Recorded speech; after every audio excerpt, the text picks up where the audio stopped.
Aloha and welcome back to the Kupuna Connections television series. I am Cullen Hayashida from the KCC Kupuna Education Center. Today, my co-host Tony Hathaway is not with us, but we nevertheless will be having a great program here. And our discussion today is entitled Hearing Lost and Found, Tips to Remain Engaged.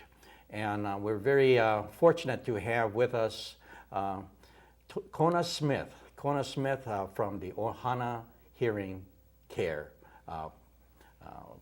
company, right? That's correct. And I wanted Kona initially to perhaps introduce yourself and tell us a little bit about yourself. Well, you did a great job already. I am Kona Smith, the director of Ohana Hearing Care, located in Honolulu, downtown. Okay. And what got you into hearing care? I got into hearing care in college when I originally was studying to be a broadcaster, believe it or not. I wanted to be a sportscaster. But combined in the same building, which was called the Speech and Hearing Building at college, was the discipline of audiology and speech therapy. And so I decided that that was more intriguing and more interesting, and probably I could land a better job at that time. So I ended up getting a dual certification in both hearing and speech, as well as radio broadcasting. I see. Okay. Well, with regards to hearing, one of our interests with regards to the Kupuna Education Center at Kapi'olani Community College is with regards to training kids to get into elder care, and much of it has to do with long-term care. But another part of what we do has to do with active aging. And clearly, one cannot remain active and engaged in the community if you cannot hear. So clearly, if one wants to remain, a member of the society and engage with your children, your spouse, and your friends, you've got to be able to hear well. And I personally have a hearing aid, and in part it was because my wife was saying that I wasn't listening, and so got a hearing aid, and it's made a world of difference. Well, so, I'm glad to hear that. The third-party influence is a strong influence in the determination of whether or not a person needs a hearing aid. Yeah, that's true. Well, let's start off initially. Perhaps we can talk about the fact that with the growth of the elder population, more and more we hear that hearing loss is becoming a common concern, common need, and more people are talking about this. And of course, we see the numbers of older people. The population is growing very rapidly. Can you share with us some things about what percent of the older adult, the elders, are experiencing this sort of problem? Well, overall, the general population, roughly 8% of the population has what's called a correctable hearing loss. So, hearing loss great enough that they need to do something about it. But it's until you get to the 50 years of age, it's really less than 4% of the total population. But after 50, the numbers start to grow exponentially. So that by the time you get to about 75 years old, approximately 35 to 40% of the population has a correctable hearing loss, which is actually causing them difficulties in their day-to-day operation. Okay, so when you say correctable, that's important. There's a very few types of hearing loss that are not correctable. So we always use the term correctable hearing loss so that people understand that there is a slight difference. Okay. Now, why should we, clearly if you can't hear, there's a lot of concerns. And a lot of times, of course, there's people that are in denial. It's not the same thing as having a heart attack or having cancer, for example, where it's much more perhaps impactful in many respects. But hearing loss oftentimes is something that people feel is an invisible problem, perhaps, or something that is not as recognizable. What do you say to that? Well, you're absolutely right. You cannot tell if a person has a hearing loss unless you begin to engage them in conversation. And then you might find out that they have a hearing loss if they're not able to converse with you, be able to hear you, or if you notice that they're reading lips, and of course if they use sign language for people with extreme hearing loss, and usually that's a hearing loss you are born with. But the biggest problem, especially among the Kupuna, is that as you age, one of the greatest fears you have is the fear of losing your independence. And of course, if you're not able to communicate, and you're not able to answer questions, or you're not able to hear certain things that are important in your everyday life, then this becomes a great obstacle to your ability to be an independent living person. Yeah. And so that is the greatest concern and greatest fear of older people as far as hearing loss is concerned. But amazingly, hearing loss almost always comes on gradually.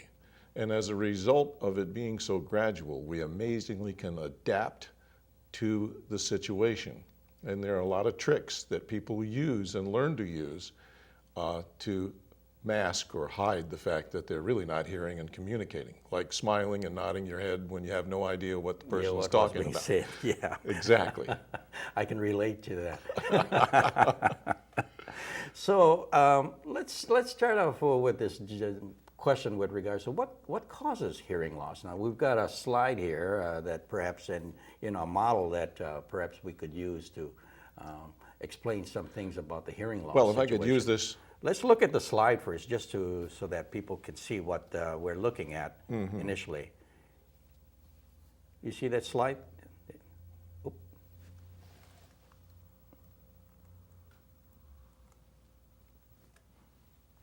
There we go.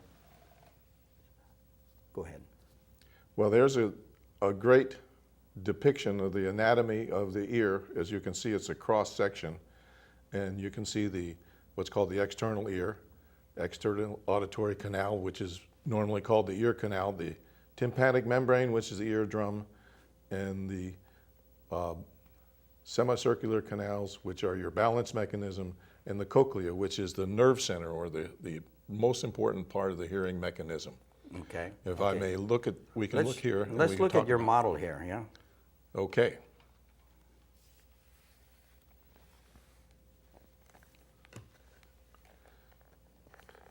First of all, one of the simplest causes of hearing loss is having earwax build up in the ear canal, which is, let me just have that little pointer there, that's good, which is right here.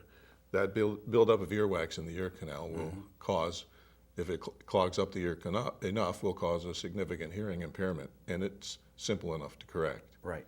Okay. And sometimes the eardrum, which I can remove here and show people, the eardrum can get damaged as a result of a variety of different types of accidents, impact. Sometimes scuba divers and free divers blow out their eardrum or perforate their eardrum as a result of too much pressure being underwater. These are all medically correctable situations which should not cause long-term damage to your hearing. Exposure to noise is one of the greatest reasons why people lose their hearing at all ages. And that exposure to noise really affects the cochlea, or the inner ear, which is right here, this curled up part that looks kind of like a snail shell. Inside there are thousands of little hair cells which are responsible for picking up certain frequencies of sound and transmitting them to the brain. We actually hear with our brain. Our ear is like a microphone that picks up the sound and transmits the sound to the brain. And then there are things called ototoxic medications. And ototoxic medications are a variety of different treatments that people undergo for various reasons and illnesses that, while they may help and affect positively the health of the person and may be critical for their recovery, they oftentimes are what are called ototoxic, or damaging to the little hair cells in the cochlea, which will cause permanent hearing loss. Unfortunately, the ototoxic medication caused hearing losses Certain are irreversible. types of medications have that kind of... That's correct. And if you have availability to the internet, you can type in ototoxic medications, and you'll be able to get several lists of things that you should not be taking, or at least you can consult with your physician and find out if you're taking an ototoxic medication and if there is a substitute for it. I'd highly recommend that you do that, that your viewers do that. Good point, yes. One of the other things that causes hearing loss, of course, would be a tumor. And that's a very serious issue and should be treated immediately by a qualified medical doctor, usually an ear, nose, and throat doctor, and a neurologist.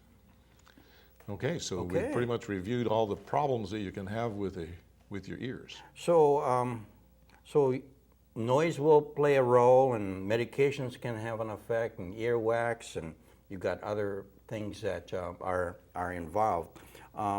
So when we talk about hearing loss, is there just one type of hearing loss, or are there many types? There are basically three types of hearing loss. And we've covered some of the causes of the hearing loss. Right. For instance, earwax buildup in your eardrum, in your ear canal, or a defective eardrum, a damaged eardrum, are all what we call conductive type of hearing losses. Basically meaning that the mechanical vibrations of sound are unable to be conducted to the inner ear. The other problems are called sensorineural hearing losses. Those are neurologic those would be noise-induced hearing losses, losses caused by ototoxic medications, and one that I forgot to mention earlier, and that is part of the aging process. The parts of your bodies just wear down, and one of the parts of your body that wears down is your acuity for hearing soft sounds, and therefore it becomes a hearing loss.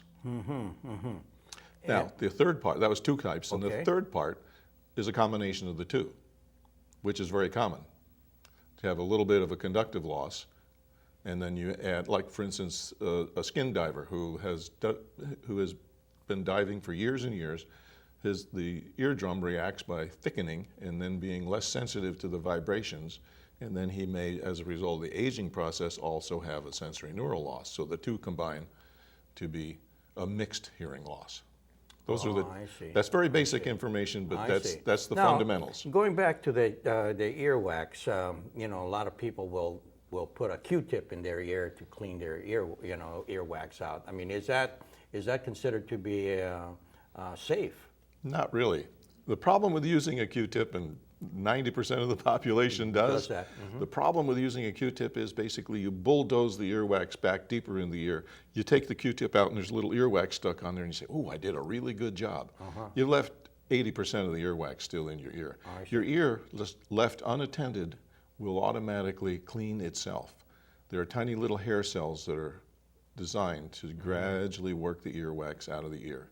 Because earwax plays a very important role in the function of your ear. So your eardrum. are you saying that don't use Q-tips? Don't use Q-tips and leave it alone? Just leave it alone. Let it when it gets out to the outer ear and you can see it, you can just clean it out with the tip of your finger and a washcloth. So Kona, let's say that we do think that we have a hearing loss and we're not quite certain. Are there some tests that we can do or have done so that we can make this thing clear? Well, we have a simple test which we can put up on the screen for people to get started with anyway. All right. Okay, let's take a look at that. All right. So the question you must ask is, do you prefer television or radio to be louder than others? Do other people ask you to please turn the TV or radio down because it's too loud for them? If they do, it's a good indication you might have a hearing loss. Do you often ask people to repeat themselves when you're having a conversation? If you do, then it's a good indication you have a hearing loss. If you have trouble understanding what's being said, a lot of people say to us, I seem to hear okay, I just don't always understand the words and I get things mixed up sometimes in a conversation. Well, that's because they're missing out on the high frequency sounds of certain letters in sentences and words.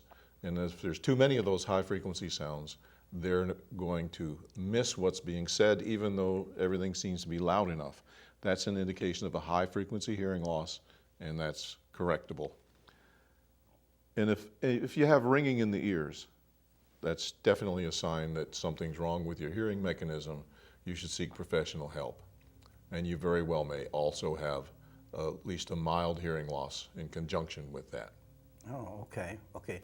So let's say you do seek professional help and do a much more sophisticated test, obviously, to determine how much hearing loss you actually have.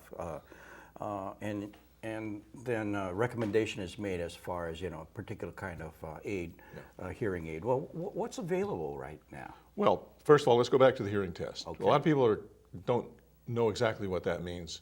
Basically, you put earphones on, you're put into a sound-treated room, so there's not any interfering noise, and through the use of a computerized device called an audiometer, you can have your hearing tested by a professional, which will break down the sounds into various frequencies, and then you'll be able to measure how well you hear in each of these frequencies. And when you're done, you'll have a graph. The graph of this will indicate how you hear compared to normal hearing. It's called an audiogram. Oh, okay. It's pretty simple, it's painless, and it's relatively fast to have done. I see. So if the audiogram indicates that you have a correctable hearing loss, and it's not one that needs to be treated medically, which is approximately 86% of all hearing losses, then a hearing aid is usually recommended. And modern hearing aids come in a variety of sizes and packages and do remarkable things. And I brought some with me today. Okay, let's look so at that them we can quickly. Yeah. so that we can look at them all. The first one is one that people kind of always think about when they see a hearing Wow, aid. And that's pretty tiny. It's a small hearing aid that hooks over the back of the ear, and it can be made, nowadays, can be made very powerful. Mm-hmm. In the old days, you would have to wear a little box in your pocket or on your chest and have a wire going up. And people think of hearing aids as still being that way, but they're not. This is all you really need, with even a severe hearing loss. The latest type of hearing instrument is one like this. And it fits down in your ear canal. This part goes in your ear canal, this part goes over your ear. And virtually when it's on, it's invisible.